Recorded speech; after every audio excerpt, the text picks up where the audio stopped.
Kalau itu tidak lengkap atau bukti tidak lengkap atau saksi sebenarnya kurang lengkap, ada cukup alasan untuk kemudian Peggy memenangkan pra-peradilan ini. Kalau Peggy menang pra-peradilan, otomatis dia harus dilepaskan dari penahanan atau penangkapan.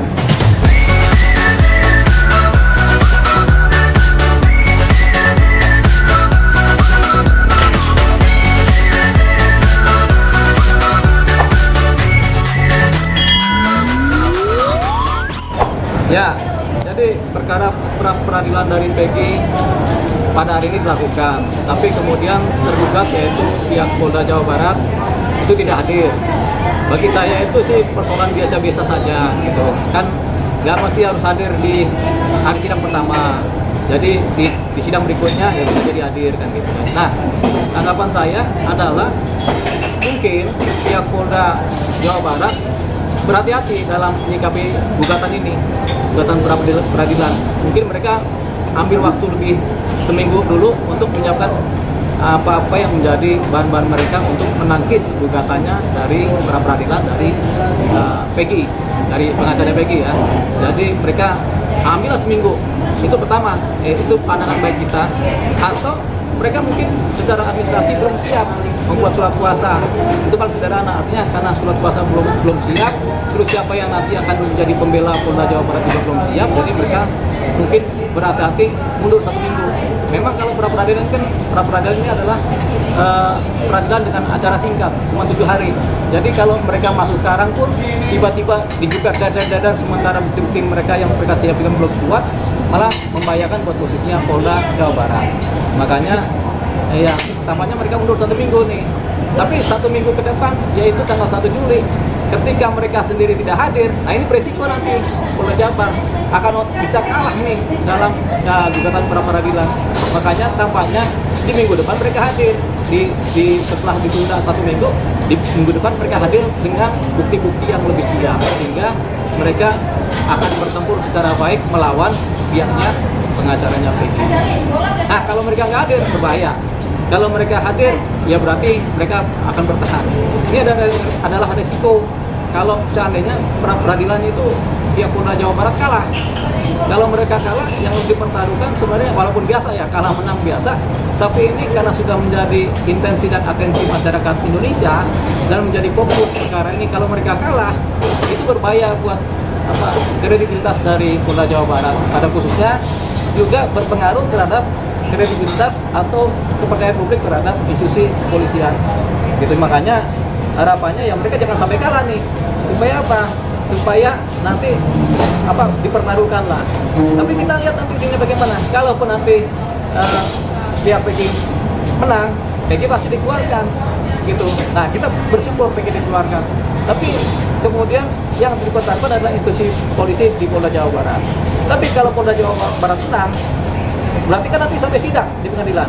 Ini juga lebih panjang lagi pertaruhan politik hukum ya dari Polda Jawa Barat atau kepolisian, karena mereka akan bertarung di pengadilan. Tapi untungnya kan ada jaksa, jadi mereka P21 dilempar ke jaksa, jadi beralih ini jaksa lagi yang akan berperan dengan pihak pengacaranya.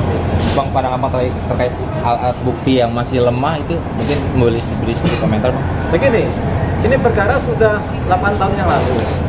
Perkaranya Peggy ini, perkaranya si Vina dan Eki ini sudah pernah dipersidangkan di pengadilan pada 8 tahun yang lalu, tepatnya tahun 2016. Tentunya barang-barang bukti yang dulu ada, yang sudah dikuasai oleh kepolisian pada masa lalu itu dari Polres Bogor, sudah diserahkan kepada pihak kejaksaan pada waktu itu juga.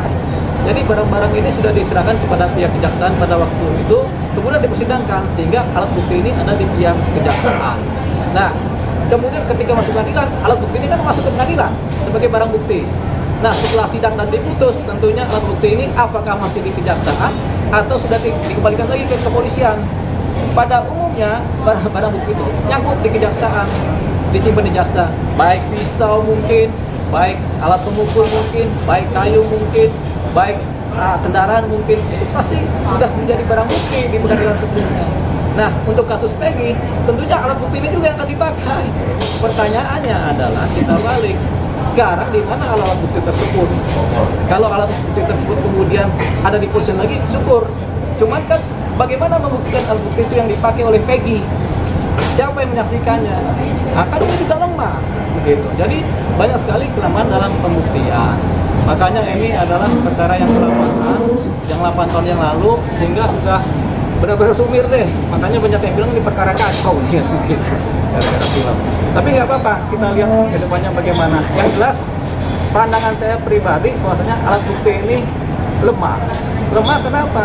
Walaupun alat buktinya pun ada, sidik jarinya Peggy mana? Itu pertanyaan juga tuh. Ya, kerap investigasinya bagaimana terhadap sidik jarinya Peggy? Apakah ada apa tidak? Kemudian kalaupun ada juga nih, siapa yang melihat si Peggy yang melakukan? Bagian dari yang melakukan. Nah, ini juga nanti kan suatu hal yang sangat-sangat sulit dibuktikan. Makanya saya bilang dari awal, pembuktian ini adalah lemah sekali secara alat bukti. Nah, ini kan pandangan masyarakat bahwa sering pra-peradilan digunakan oleh pihak kepolisian. Kenapa sering pihak kepolisian menang? Karena sekarang ini pihak kepolisian sudah menerapkan proses prosedur hukum acara dalam penyidikan ya, yang sudah benar-benar formal. Jadi prosedur pemanggilan sudah ada, ini sudah ada, prosedur penangkapan sudah ada, surat-suratnya sudah ada, SPDP sudah dikirim kejaksaan, jadi sudah lengkap gitu. Makanya seringkali di saat-saat sekarang seringkali pra-peradilan yang dilakukan oleh pihak kok pelaku atau tersangka itu kalah. Kenapa? Karena kan gugatan pra-peradilan itu adalah gugatan mengenai administrasi atau prosedur dalam menjadikan seseorang tersangka atau menahan seseorang. Ini kan gugatan seperti itu, pra-peradilan kan secara formal administrasi. Jadi kalau formalnya sudah terpenuhi, ya sudah. Jadi ya menang saja lah nih nomor kepolisian kan. Tapi tetap walaupun formalnya dipenuhi, ada pokok material yang juga harus dipenuhi, yaitu bukti-bukti, 2 alat bukti cukup dan 2 saksi cukup, clear. Makanya sering menang. Penyidik kemudian memberikan aspek formal dari penahanan lengkap, kemudian aspek formal dari bukti-bukti lengkap, kemudian aspek formal dari penahanan lengkap, penangkapan penahanan lengkap, ya nggak ada alasan untuk polisi dikalahkan. Tapi kalau itu tidak lengkap atau bukti tidak lengkap atau saksi sebenarnya kurang lengkap, ada cukup alasan untuk kemudian Peggy memenangkan pra-peradilan ini. Kalau Peggy menang pra-peradilan, otomatis dia harus dilepaskan dari penahanan atau penangkapan.